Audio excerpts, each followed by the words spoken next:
அண்ணாமலை எப்பவுமே பொய்யை தான் பேசுவார். ஜல்லிக்கட்டு போராட்டம் வந்து தன்னிச்சையாக ஒவ்வொரு தமிழர்களும் உணர்வுபூர்வமாக செஞ்சு சுப்ரீம் கோர்ட்டில் போய் தடை செய்கிறாங்க. இந்த ஜல்லிக்கட்டுக்கும் மோடிக்கும் இதுக்கு என்ன சம்பந்தம்? மோடிக்கு என்ன தெரியும் இதை பற்றி? பிஜேபிக்கு வந்து தனியாக நிற்கிற திராணி கிடையாது. அதிமுக பிஜேபி கூட்டணி இல்லை, நான் சேர மாட்டேன் போக மாட்டேன்னு இவங்க சும்மா சீனை போட்டுக்கிட்டு இருக்காங்க. கடைசியில் அங்கே தான் போய் நின்னாகணும். அது அவங்களோட தலையெழுத்து. 2016ஆம் ஆண்டு சட்டமன்ற தேர்தலின் போது ஜெயலலிதா ஆட்சியை பற்றி தமிழ்நாட்டில் லஞ்ச லாவண்யம் தலைவிரித்தாடுது, இந்த லஞ்சத்தினால தமிழ்நாடே முற்றிலும் பாதித்து போய் இருக்குன்னு ஓசூர்ல நின்று கடுமையா விமர்சனம் பண்ணாரு மோடி. ஆனா இன்னைக்கு ஜெயலலிதா வச்சு தமிழ்நாட்டில் ஓட்டு வாங்க நினைக்கிறாரு. பூச்சாண்டியா? ஓ, அண்ணாமலையை சொல்றீங்களா? ஏங்க அவர்தான் இப்ப தாடியில எடுத்துட்டு பழைய மலையா மாறிட்டார்ல. போராடும் விவசாயிகள் சுட்டுக் கொல்லப்படுவதற்கு இந்தியா உலக அரங்கில் வெட்கி தலைகுனியும் நிலை ஏற்பட்டுள்ளதாக சொல்லியிருக்காரு.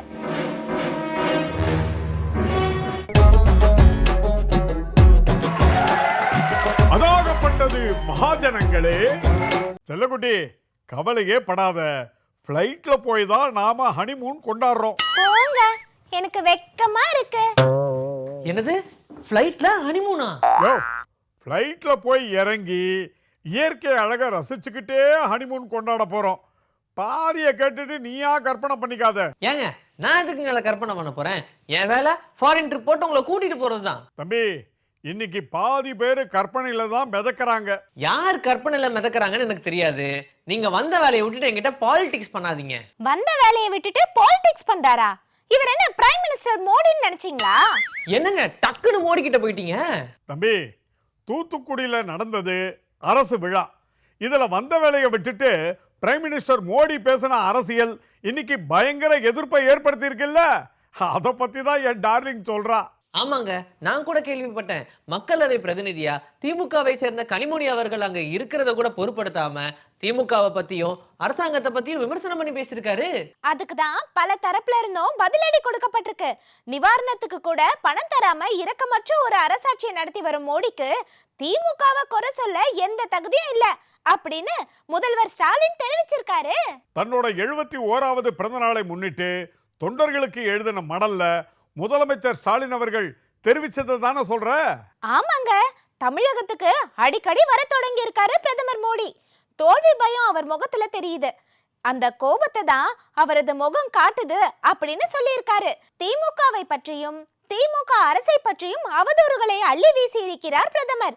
அவர் கொண்டு வந்த திட்டங்களுக்கு நாம் தடை போடுகிறோமாம். எந்த திட்டங்களை கொண்டு வந்தார், எதற்கு நாம் தடையாக எப்படி இருந்தோம் என்று பட்டியல் போட்டிருந்தால் பதில் சொல்ல வசதியாக இருக்கும்னு கேள்வி கேட்டிருக்காரு முதலமைச்சர் ஸ்டாலின் அவர்கள்.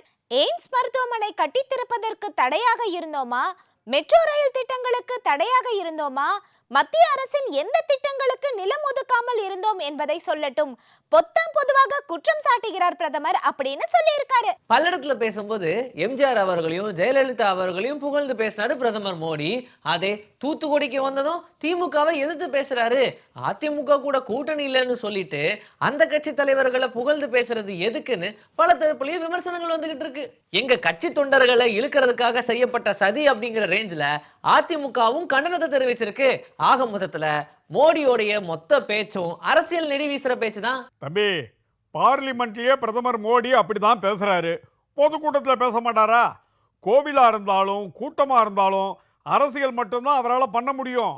2016ஆம் ஆண்டு சட்டமன்ற தேர்தலின் போது ஜெயலலிதா ஆட்சியை பற்றி தமிழ்நாட்டில் லஞ்ச லாவண்யம் தலைவிரித்தாடுது, இந்த லஞ்சத்தினால தமிழ்நாடே முற்றிலும் பாதித்து போய் இருக்குன்னு ஓசூர்ல நின்று கடுமையா விமர்சனம் பண்ணாரு மோடி. ஆனா இன்னைக்கு ஜெயலலிதா வச்சு தமிழ்நாட்டில் ஓட்டு வாங்க நினைக்கிறாரு. அவர்கிட்ட சொந்த சரக்கு எதுவும் இல்லைன்றதுக்கு இதுவே சான்று அப்படின்னு திமுக பொருளாளர் TR பாலு அவர்கள் விமர்சனம் பண்ணி இருக்காரு. விடுதலை சிறுத்தைகள் தலைவர் திருமாவளவன் அவர்களும் மோடியின் பேச்சை விமர்சனம் பண்ணியிருக்காரு. பாஜக காரங்க தங்களையும் தங்கள் செல்வாக்கையும் தங்கள் மீது மக்கள் கொண்டிருக்கின்ற நன்மதிப்பையும் நம்பல. எம்ஜிஆர் ஜெயலலிதாவை நம்பிதான் அரசியல் செய்ய முடியும் என்ற நிலைக்கு வந்து விட்டார்கள். இதன் மூலம் அதிமுகவின் வாக்கு வங்கியை பெற முடியும் என்றும் அதிமுகவை பலவீனப்படுத்த வேண்டும் என்றும் பாஜக கணக்கு போடுகிறது. அதிமுகவினர் எச்சரிக்கையாக இருக்க வேண்டும் அப்படின்னு பேசியிருக்காரு. அதிமுகவின் வாக்கு வங்கியை தம் பக்கம் ஈர்க்க வேண்டும் என்பதற்காக மோடி இன்றைக்கு பல்லடத்திலே பேசுகிற போது எம்ஜிஆர் அவர்களையும் ஜெயலலிதா அவர்களையும் வானளாவ புகழ்ந்து பேசியிருக்கிறார். ஜெயலலிதா அம்மையார் உயிரோடு இருந்தபோது மோடியா லேடியா என்று சவால் விட்டவர். பலவீனமாக இருப்பது இன்றைக்கு அதிமுகவை சிதறடித்து விட முடியும் என்று கணக்கு போட்டு வேலை செய்கிறார்கள். அதிமுகவை சார்ந்த தொண்டர்களே, தலைவர்களே, எச்சரிக்கையாக இருங்கள். ஆமாண்டி செல்லம், எத்தனை முறை பிரதமர் தமிழ்நாட்டுக்கு வந்தாலும் பரப்புரைகளை மேற்கொண்டாலும் தமிழக மக்கள் நம்ப மாட்டார்கள். பாஜகவுக்கு பெரிய செல்வாக்கு உருவாகாதுன்னு சொல்லியிருக்காரு. சார், ஒரு பக்கம் பாஜகவை விரும்பி ஓடி ஓடி ஒட்டிக்கிற ஓபிஎஸ் இந்த விழாவுக்கே கூப்பிடல, இன்னொரு பக்கம் எம்ஜிஆர் அவர்களையும் ஜெயலலிதா அவர்களையும் பிரதமர் மோடி புகழ்ந்து பேசியிருக்காரு. இதெல்லாம் வச்சு பார்க்கும்போது திரும்ப அதிமுக கூட கூட்டணி வச்சுக்க பாஜக விரும்புற மாதிரி இருக்கே. விரும்பித்தானே ஆகணும். தமிழ்நாட்டில் பாஜகவால வேற என்ன செய்ய முடியும்? அண்ணாமலை காட்டுற காமெடி சீன் எல்லாம் ஹீரோயிசமா நம்பிக்கிட்டு இருக்காங்க பாஜக காரங்க. அதுல மோடியும் ஒருத்தர். பிரதமர் மோடியோட அதிமுக பாச பேச்சை பத்தி மக்கள் கிட்ட கேட்டோம். அவங்க என்ன சொல்றாங்கன்னு நீங்களே பாருங்க. பிஜேபிக்கு தனியாக நிற்கிற திராணி கிடையாது. எதையாவது ஒன்று ஒட்டுண்ணியாக இருந்தது அவங்களோட பழக்கம். அதுதான் இவங்களோட கடைசி வரலும் பார்ப்பாங்க. திரும்ப திரும்ப வா வா, கதவு திறந்திருக்கு, ஜன்னல் திறந்திருக்கு, பாத்ரூம் எல்லாமே திறந்து வச்சுட்டு கூப்பிடு, அப்புறம் என்ன வந்துருன்னு சொல்கிறது தான் இது. கூட்டணியும் வரமாட்டேன்னு சொல்கிறாரு எடப்பாடி. அப்புறம் கடைசி நேரத்தில் என்ன ஆகுறதோ தெரியல. இன்கம் டேக்ஸ் விட்டு மிரட்டுவா அப்படின்னா பயந்து செய்வார். அவங்கக்கிட்ட அந்த இன்கம் டேக்ஸ் பிரச்சனை அவங்ககிட்ட மாட்டிருந்ததுனால அவங்க சொன்னபடி கேட்குறாங்க. எப்படியாவது அவங்கள இப்படி புகழ்ந்தா கூட சரி பரவாயில்ல, நம்ம மேலே இவ்வளோ பாசம் வச்சுருக்காருன்னு சொல்லிட்டு கூப்பிடுவாங்கன்னு சொல்லிட்டுக்காக சரி நாங்கள் கூட்டணிக்கு வந்துடுறோம் அப்படின்னு சொல்லுவாங்கிறதுக்காக இது ஒரு மறைமுகமாக போடக்கூடிய செயல். இன்றைக்கி ஏடிஎம்கேவில் ஒரு ஸ்ட்ராங்கான லீடர் இல்லை. அதனால் இந்தமாரி கட்டமைப்பெல்லாம் அவங்க விட்டுக்கிட்டு இருக்காங்க. அதிமுக பிஜேபி கூட்டணி இல்லை நான் சேர மாட்டேன் போக மாட்டேன்னு இவங்க சும்மா சீனை போட்டுக்கிட்டு இருக்காங்க. கடைசியில் அங்கே தான் போய் நின்னாகணும். அது அவங்களோட தலையெழுத்து. மோடி அவங்க தலைவரான பிஜேபியோட வாஜ்பாயை புகழாம எம்ஜிஆர் ஜெயலலிதா போகிற அளவு இருக்குனாக்க அவர் என்ன நினைக்கிறாருனாக்கா அதிமுக ஓட்டை நம்ம பிரித்து நம்ம கையகப்படுத்தலாம் அப்படின்னு நினைக்கிறாரு. கடைசியாக வச்சு திடீர்னு கூட சொல்லுவாங்க, அனௌன்ஸ் பண்ணுவாங்க நாங்கள் கூட்டணின்னு சொல்லி. கூட்டணி வைக்கணும்னு ஆசைப்பட்டிருக்காரு, அவ்வளோதான், வேறு ஒன்றுமே இல்லை. இல்லை இப்போ ஏடிஎம்கே போயிடுச்சு, டிஎம்கே மட்டும்தான் இருக்குது. ஓகேங்களா? இப்போ ஏடிஎம்கே கூட கூட்டணி வச்சா மோடிக்கு இன்னும் கொஞ்சம் சப்போர்ட் அதிகமாக கிடைக்கும்ல. பட் அதனால கான்செப்ட் அந்த கான்செப்டில் தான் இருக்குது. ஓகேவா? வேறு ஒன்றுமே கிடையாது. ஏதாவது உள்கணக்கு இருக்கேன். அதாவது நாளை பின்ன சேர்ந்துட்டாங்கன்னா உங்களுக்கு ஈஸியாக இருக்குமே, ஃபேவராக இருக்குல்ல, அதுக்காக கூட இருக்கலாம்ல. மக்கள் நல்லா முட்டாளாக்குறாங்க, அது தெளிவாக தெரியுது. மக்கள் கரெக்டா சொல்லியிருக்காங்க. இதுல பல்லடத்துல பேசின பூச்சாண்டியோட பேச்ச பாத்தீங்களா? பூச்சாண்டியா? ஓ, அண்ணாமலைய சொல்றீங்களா? ஏங்க, அவர்தான் இப்ப தாடியில எடுத்துட்டு பழைய மலையா மாறிட்டார்ல. வேஷத்தை கலைச்சிட்டாரா? ஷேவிங் பண்ண கூட நேரம் இல்லாம பாத யாத்திரையில பிஸியா இருந்ததா பில்டப் கொடுத்துக்கிட்டு இருந்தாரு. அந்த பாத யாத்திரையையும் அப்பப்ப வாக்கிங் போற மாதிரி தானே பண்ணாரு. ஷேவிங் பண்ண டைம் இருக்காதா என்ன? அட சரிடி செல்லம், அண்ணாமலை ஷேவிங் பண்ணா என்ன பண்ணாட்டி என்ன? தமிழ்நாட்டு மக்களுக்கு அதனால என்ன பிரயோஜனம்? ஆமா, பூச்சாண்டியோட பேச்சு நீ எதையோ ஆரம்பிச்சிய, அது என்னது? இன்னைக்கு தமிழ்நாட்டுல ஜல்லிக்கட்டு இருக்குன்னா அதுக்கு ஒரே ஒரு காரணம் பிரதமர் மோடி அவர்கள் தான் அப்படின்னு பல்லடத்துல கூவி இருக்காரு நம்ம 5 மணி அண்ணாமலை. அட பாவிகளா, ஆயிரக்கணக்கான இளைஞர்கள் ஒன்னா கூடி மெரினா கடற்கரையில போராடி மீட்டு கொடுத்ததுதான் இந்த ஜல்லிக்கட்டு. ஆனா அதுக்கு ஒரே காரணம் பிரதமர் மோடி தான் சொல்லியிருக்காரா? ஆமாங்க, இதுக்கு பல தரப்புல இருந்தும் கண்டனங்கள் எழுந்திருக்கு. பொதுமக்களும் இத பத்தி பேசியிருக்காங்க, பாருங்க. அண்ணாமலை எப்பவுமே பொய்யை தான் பேசுவார். அவர் உண்மையை பேசி இது வரைக்கும் நான் பார்த்ததில்ல. தமிழ்நாட்டு மக்களும் தெரியும், இந்தியா முழுக்கவே அவர் பொய் தான் பேசுவார். அவர் செலவு பயங்கரமாக செலவு பண்ணுவார். கேட்டால் என் ஃப்ரெண்டுங்கெல்லாம் கொடுத்தாங்கம்பாரு, நான் 50,000 புக்கு படிச்சிருக்கேன்பாரு, நான் ஏழையின் மகன்பார் அவங்களோட தலைவர் பிரதமர் மோடி மாதிரி. ஆனால் கையில் ரபேல் வாட்சி கட்டிக்குவார். அதனால் அவர் பேச்செல்லாம் நம்மளாம் கேர் பண்ணவே கூடாது. அவர் சும்மா ஒரு விளம்பர பிரியர் ஏதாவது பேசிட்டு இருப்பார். அவரை பற்றி பேசணும்னு சொல்லிட்டு அவர் அந்த மாதிரி பேசுகிறாரு. ஜல்லிக்கட்டு போராட்டம் தன்னிச்சையாக ஒவ்வொரு தமிழர்களும் உணர்வுபூர்வமாக செஞ்சு தடையை நீக்கினாங்க. சுப்ரீம் கோர்ட்டில் போய் தடையை நீக்கினாங்க. இந்த ஜல்லிக்கட்டுக்கும் மோடிக்கும் இதுக்கு என்ன சம்மந்தம்? மோடிக்கு என்ன தெரியும் இதை பற்றி? மோடிக்கு எதுக்கும் சம்மந்தமே கிடையாது. இது சும்மா ஒரு வெத்து விளம்பரம். அது இதை வச்சு ஓட்டு வாங்கலான்னு பிளான் பண்ணுறாங்க. அது ஒரு காலமாக நடக்காது. அதெல்லாம் நம்ப முடியாத, எல்லாமே யாருமே நம்ப முடியாது. நிறைய போராட்டம் பண்ணி இங்கே தமிழ்நாட்டில் மூலியமாக தானே வந்தது. ஜல்லிக்கட்டு எனக்கு தெரிஞ்சு மெரினாவில் போராட்டம் பண்ணி நம்ம ஸ்டூடெண்ட்டு இளைஞர்கள் எல்லாம் சேர்ந்து தான் கஷ்டப்பட்டு தான் வாங்கினாங்க. அவங்க அப்ரூவல் கொடுத்தாங்க, அது அவ்வளோதான். அது ஆனால் கஷ்டப்பட்டதெல்லாம் நாம தான். இது அண்ணாமலை சொன்னார், மோடி நீக்கினார், அதெல்லாம் பொய்யான கருத்து. இது அரசியல்வாதிகள் பேசிக்கலாம், மக்களுக்கு என்னங்கிறது உண்மை தெரியும். தப்பான கருத்துங்க. மக்கள் போராடினாங்க, முழுக்க மக்கள் அந்த மெரினால அந்த போராட்டம் பண்ணது வந்து சாதாரண விஷயங்க இல்லைங்க. வன்முறையை தோன்றினது அன்றைக்கி அதிமுக ஆட்சியும் சும்மா சைலண்ட்டாக பார்த்துக்கிட்டு எனக்கு டிவியில் பார்த்து தான் தெரிஞ்சுக்கிட்டேன்னு அந்த முதலமைச்சர் அன்றைக்கி இருந்து முதலமைச்சர் சொன்னார். இல்லைங்க, மோடியெல்லாம் இல்லை, நம்ம தமிழ் மக்கள் தான் இறங்கி மாணவர்கள் தான் போராட்டம் செஞ்சாங்க. அவங்கனால கிடச்சது தான் இது அரசியலுக்காக பண்ணுறதா நான் நினைக்கிறேன். முதல்ல அண்ணாமலை இருக்கார்ல, அவரெல்லாம் ஐபிஎஸ் எப்படி படித்து பாஸ் ஆனாருன்னு தெரியல. அதான் படித்த முட்டாளாக இருந்தால் கூட கொஞ்சம் யோசித்து பேசுவோம். அது கூட கிடையாது இருக்கு. அதனால் அவனை பற்றியெல்லாம் பேசுகிறது வேஸ்ட்டுங்க. மோடி கிடையாது, அது சும்மா பேசுகிறது தான். அவர் தெரில, மக்கள் தான் அதுக்கு புரட்சி பண்ணி வந்தாங்க. இது மாணவர்கள் தானே போடுறாங்க, மாணவர்களுக்கு சப்போர்ட் பண்ணிட்டு பொதுமக்களும் வந்தாங்க.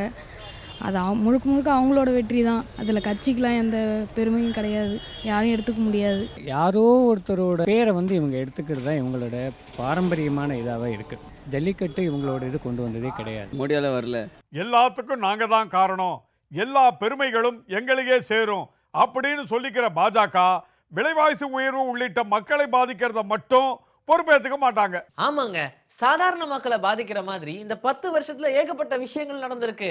வரக்கூடிய மக்களவை தேர்தல்ல பாஜகவை ஜெயிக்க வச்சா சிலிண்டருடைய விலை 1500 இருந்து 2000 வரைக்கும் போகும். அப்புறம் நம்ம எல்லாரும் விறகடுப்புக்கு தான் போகணும்னு மேற்கு வங்க முதல்வர் மம்தா பானர்ஜி அவர்கள் சொல்லியிருக்காங்க. இந்த 10 வருஷத்துல பாஜக பண்ணின முக்கியமான சாதனை எதிர்க்கட்சி தலைவர்களுக்கு அமலாக்கத்துறை சிபிஐ விட்டு மிரட்டல் கொடுத்ததும் காங்கிரஸ் உள்ளிட்ட எதிர்க்கட்சி தலைவர்களை ஒடுக்க நினைச்சதும் தான். ஆமாண்டி செல்லம், எப்பயோ எங்கேயோ நடந்த சின்ன சின்ன வழக்குகள் அல்லது குற்றச்சாட்டுகள்ல தேர்தல் நெருங்கக்கூடிய இந்த சமயத்துல முக்கியமான தலைவர்களை கோர்த்து விட்டு விசாரணைக்கு வாங்க அப்படி இப்படின்னு அழக்கடிச்சுக்கிட்டு இருக்கு அமலாக்கத்துறையும் சிபிஐயும். ஆமாங்க, டெல்லி முதல்வர் அரவிந்த் கெஜ்ரிவால் அவர்களுக்கு சம்மன் மேல சம்மன் அனுப்பி குடைச்சல் கொடுக்கறாங்க. அதே மாதிரி உத்தரப்பிரதேசத்துல இப்ப காங்கிரஸ் கூட கூட்டணி அமைச்சிருக்கிற அகிலேஷ் யாதவுக்கும் குடைச்சல் கொடுக்க ஆரம்பிச்சிட்டாங்க. அகிலேஷ் யாதவுக்கும் குடைச்சல் கொடுக்கறாங்களா? ஆமாண்டி செல்லம், கடந்த 2012-16 காலகட்டத்தில் சமாஜ்வாதி கட்சி தலைவர் அகிலேஷ் யாதவ் உத்தரப்பிரதேச முதல்வரா பதவியில் இருந்தார்ல, அப்போ சுரங்க குத்தகை சட்டவிரோதமாக நடந்ததா குற்றச்சாட்டு எழுந்தது. 2019ஆம் ஆண்டு சிபிஐ வழக்கு பதிவு செய்தது. இந்த வழக்கில் அகிலேஷ் யாதவ் சாட்சியா சேர்க்கப்பட்ட நிலையில சாட்சி விசாரணைக்கு பிப்ரவரி 29ஆம் தேதிக்குள்ள ஆஜராகும்படி அவருக்கு சிபிஐ சம்மன் அனுப்பியது. ஆனா அவர் ஆஜராகல. கிட்டத்தட்ட 10 வருஷத்துக்கு முன்னாடி நடந்த ஒரு குற்றச்சாட்டுக்கு சரியா மக்களவை தேர்தல் நெருங்குற சமயத்துல அவரை விசாரணைக்கு அழைச்சு அவர் மேல களங்கம் இருக்கிறதா மக்கள் மத்தியில காட்டிக்கிற மாதிரியான நடவடிக்கையாவில் இருக்கு.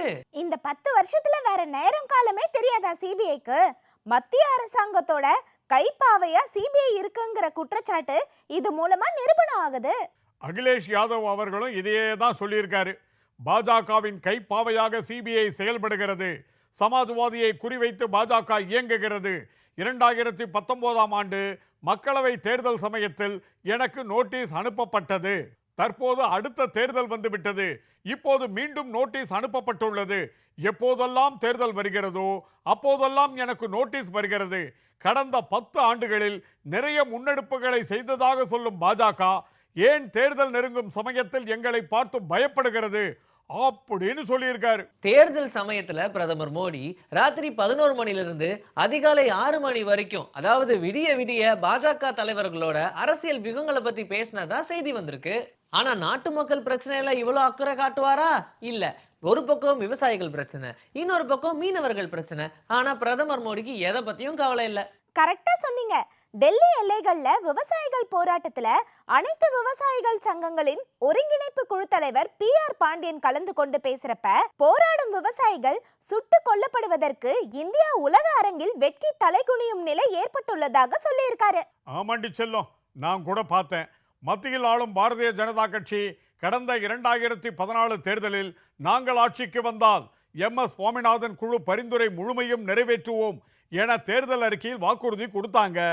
ஆனா அதை இதுவரை நிறைவேற்றலன்னு PR பாண்டியன் அவர்கள் பேசியிருக்காரு. இது எல்லாத்துக்கும் முடிவு கட்டுறதுக்கு இந்தியா கூட்டணி ஆட்சிக்கு வந்தே தான் ஆகணும்.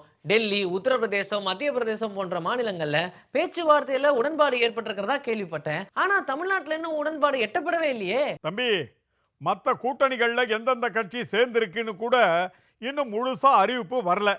ஆனால் திமுக கூட்டணியில் எல்லாம் முறைப்படி நடந்துக்கிட்டு இருக்கு. அடுத்தடுத்த கட்ட பேச்சுவார்த்தைகள் தொடர்ந்து நடந்துக்கிட்டு வருது. ஆனால் திமுக கூட்டணியில் இடதுசாரிகள் உள்ளிட்ட 4 கட்சிகளின் தொகுதி எண்ணிக்கை உறுதியாயிருக்கு. காங்கிரஸ் கட்சியும் தொடர்ந்து பேசிக்கிட்டே இருக்கு. இதை பற்றி தமிழ்நாடு காங்கிரஸ் கமிட்டி தலைவர் செல்வ பெருந்தகை அவர்களும் ஏற்கனவே விளக்கமாக பதிவு பண்ணியிருக்காரு. கூட்டணியுடைய பேச்சுவார்த்தை சுமூகமாக நடந்து கொண்டு இருக்கிறது, எந்த ஒரு பிரச்சனையும் இல்லை. ஒரு தோழமையோடு இருக்கிறோம், பேச்சுவார்த்தை நடத்துகிறோம். பேச்சுவார்த்தை நடக்கலாம், தனியாக நின்று போனோம் 2014, அவ்வளோதான். சூப்பருங்க. உங்களுக்கு அப்படியே பதிவு பண்ணிடுவோம். எந்த நாட்டுக்கு என்னைக்கு ஹனிமூன் போக போறீங்க சார்? டார்ஜிலிங், சிம்லா அந்த மாதிரி குழு குழுன்னு ஒரு கண்ட்ரியை சொல்லுங்க பார்ப்போம். என்னது டார்ஜிலிங் சிம்லாலாம் கண்ட்ரியா? சார் உங்க பட்ஜெட் என்னன்னு சொல்லுங்க, அதுக்கேற்ற மாதிரி அமெரிக்காவும் ஆஸ்திரேலியாவும் அனுப்பி வைக்கிறேன். எல்லா செலவையும் சேர்த்து, அதாவது தங்கிறது திங்கிறது எல்லாம் சேர்த்து 20,000 ரூபாய்க்குள்ள முடிஞ்சிடணும். ஏன்னா அடுத்து எங்களுக்கு குழந்தைய ஸ்கூலுக்கு அனுப்புற செலவெல்லாம் இருக்குல்ல. 20,000 ரூபாய்க்குள்ளையா? அப்படின்னா ஊட்டின்னு ஒரு கண்ட்ரி இருக்கு, போறீங்களா? அங்க கிளைமேட் கூலிங்கா இருக்குமா? ஊட்டி எங்க இருக்குன்னு தெரியாதவங்க கூட தான் இவ்வளவு பேசிட்டு இருந்தேனா? சரி, உங்களுக்கு எப்ப கல்யாணம் ஆச்சு, என்னைக்கு ஹனிமூன் போனோம்? தம்பி, எங்களுக்கு கல்யாணம் ஆகி 12 வருஷம் ஆச்சு. இன்னும் குழந்தை பிறக்கல. ஹனிமூன் போனா குழந்தை பிறக்கும்னு சில பேர் சொன்னாங்க. அதுக்கு தான் ட்ரை பண்ணிக்கிட்டு இருக்கோம். ஆஹா ஆண்டவா, என்னையே இந்த மாதிரி ஆளுங்க கூட எல்லாம் கோத்து விட்டு வேடிக்கை பாக்குற. அதாகப்பட்டது மகாஜனங்களே.